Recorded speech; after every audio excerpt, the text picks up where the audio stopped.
Okay, and so in this video, I'm going to show you how to do the setup for the productivity system that we're going to implement, and I'm going to show you how to do that inside of Notion. So I've logged in here for the first time to a new Notion account so you can see how this will look for the first time when you experience this. I'm going to sign up for personal use, hit continue, and then it's going to just ask you a bunch of questions. I'm going to skip those, and we're in. Okay, so this sidebar here has some get started information. If you're new to Notion, you might want to play around. There's a couple of note-taking things and different stuff that they have out of the gate, but we're not going to use any of this. So I'm just going to delete everything to make things simple for this demonstration, because the way that we design this is a lot different than any of the templates that they have. And unfortunately, they don't support I'd have to submit a community template and have it get vetted and approved. And so that's why I'm going to show you how to implement this manually. Otherwise, if I could, I would love to just give you guys a template that you could just pop into here. But unfortunately, I'm going to have to walk you through the steps to set this up. And it can be a little bit tricky. But the good news is you only have to do this one time. And after you set this up one time, I'll show you how to make a backup of it, so that way you don't ever have to worry about it again. Okay, so once you're logged into Notion and we've deleted everything, you don't have to delete yours. I just deleted mine for convenience, but if you want to, you could copy me and delete everything else, because you're not going to need it for this system, but maybe you want to use it for some of their other features. So, but just make mine clean for you to see. We're going to create a page and we're going to call it Productive Programmer. And this page is going to be used to kind of group all of our stuff together. So I'm going to add a second page down here, and I'm actually going to drag it inside Productive Programmer. And then I'm going to rename this one Pushes. And then Pushes we can select Database Table here. And we can select, so it says no data source, so you have to come over here to the right where it says new database and create a new database, and then this table will appear. And this is where we're going to have our pushes. So like this will be like our push 1, this is going to be like our push 2. This is just to give you an example of what we're looking at here. These aren't important for now. This is just the setup phase, so I'll show you in the other video where we show this in action. So this is just kind of how to set it up. This tags that it creates by default, we don't need. We can delete this property. And then here in this plus column, I recommend creating one by, it says number. And we can call this our weekly points. So this can be your way to track those points of how many deep session, like focused work, you're putting in for each push. So you could put like a point in here, and then you can update this to be 2. And then you can track it on a weekly basis to make sure you're hitting however many points you're trying to hit on a weekly basis. So you could do the math here, but to make it easier, if you come here and you hit, there's an add description button. You can paste stuff in here and you can put anything in your description.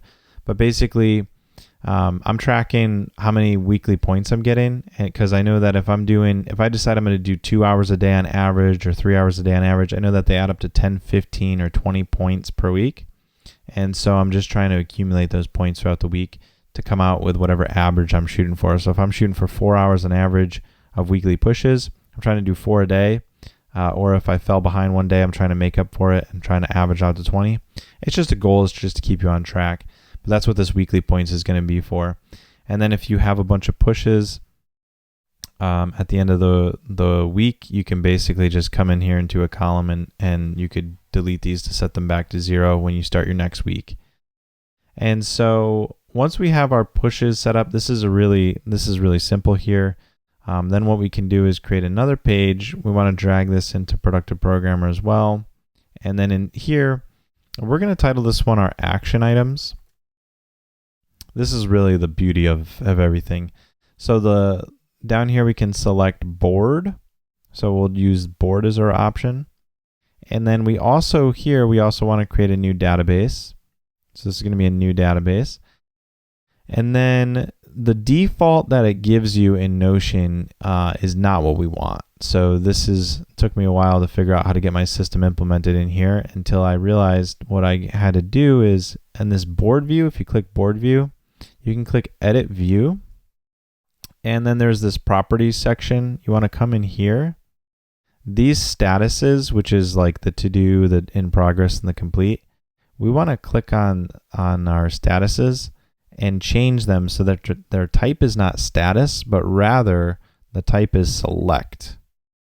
And the reason we do that is because it gives us this no status area that we can drag over here, and then we can kind of like line these up so we can have like a no status, not started, in progress, done. So you can see like we'll be able to move our tasks along for each one of our pushes. You'll see that in the action phase video. So check that out. But this is just the setup. So trying to just focus on setup.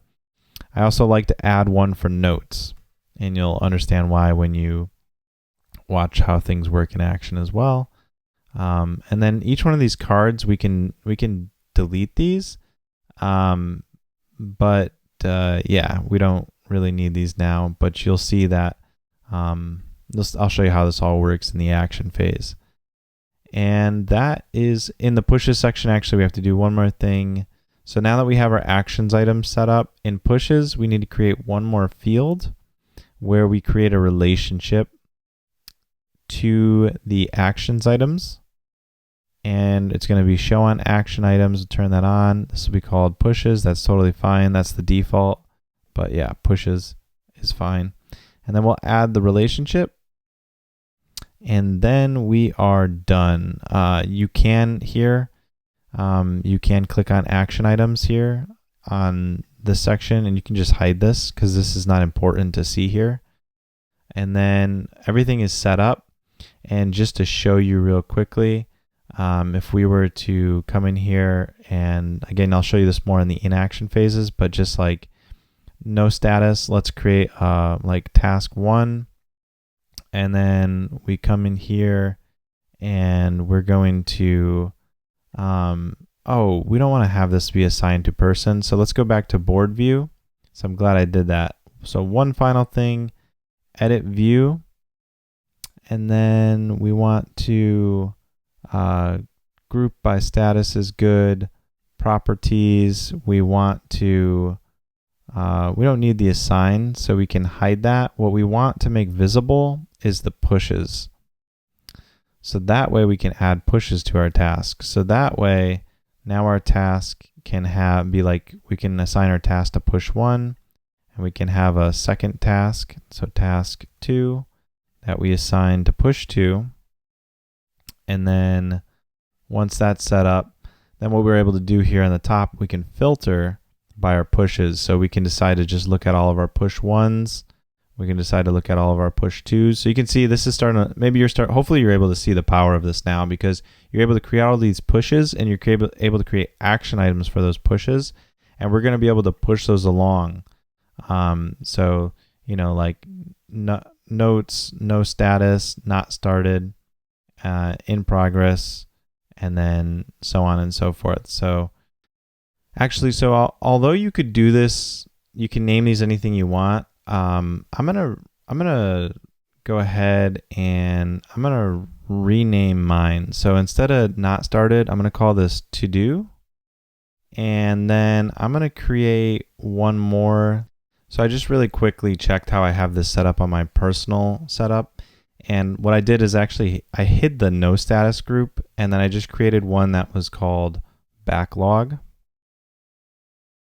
And that way I had one for the backlog. So it's like, okay, backlog are things that I need that, are in the backlog of things to do. When I'm finally ready to do them, I'll put them in the to do. And then when I'm actually doing them, I move them into progress. And then when I finish the task, I can move it into done. So this is how I have it set up on mine. And if you want to model this, I highly recommend it as a starting point. Of course, you could always do something different. And then notes are just an area to put like various notes for the pushes. So it could be like important, important stuff 1, and then you can put notes there. And if you needed to make another note for like the meeting on Thursday. And these could be all related to the push, right? So you can have notes about the meeting on Thursday for push 2. You can have notes about important stuff that you need to remember for push 2. And if you click on these, there's a whole section for you to take notes here. So I'm going to show you this more when we show it actually in action, but this is pretty much all of the setup stuff. I kind of showed you a little bit in action because it's just necessary to kind of understand a little bit of the gripes, a little bit of a grip of the details. But yeah, this is it. So again, when this is all said and done, you should look at mine. So let's just do a quick walkthrough. You have the productive programmer section here, which consists of pushes and action items. So our pushes page, which is the same as clicking here, brings us to our pushes where we're able to punch in the weekly points that we've done this week for each one of our pushes. And then in our action items, we're able to basically filter by different pushes that we have. And then we can come in here and we can basically work through each one of these. So the reason it says untitled, by the way, I think we have this empty row here.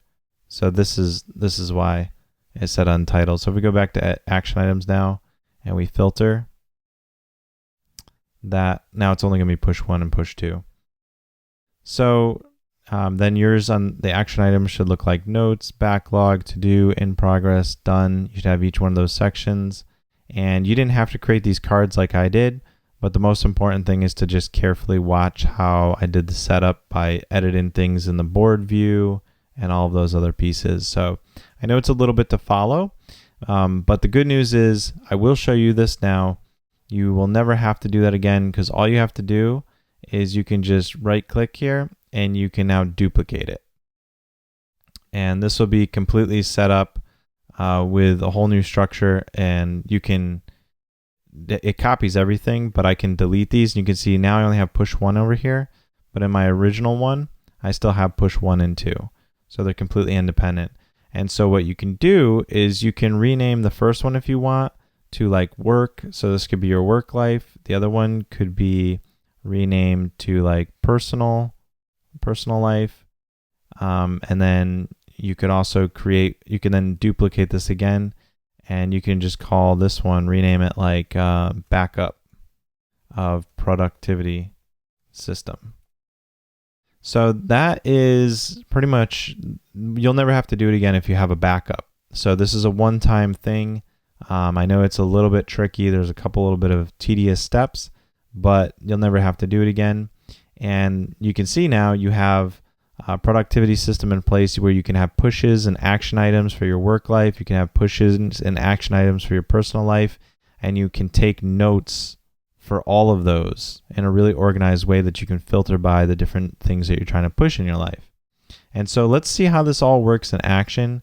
You can check out the action video, or you've potentially already seen that, but it's always worth kind of reiterating and going through again now and again in case you forget or miss a step.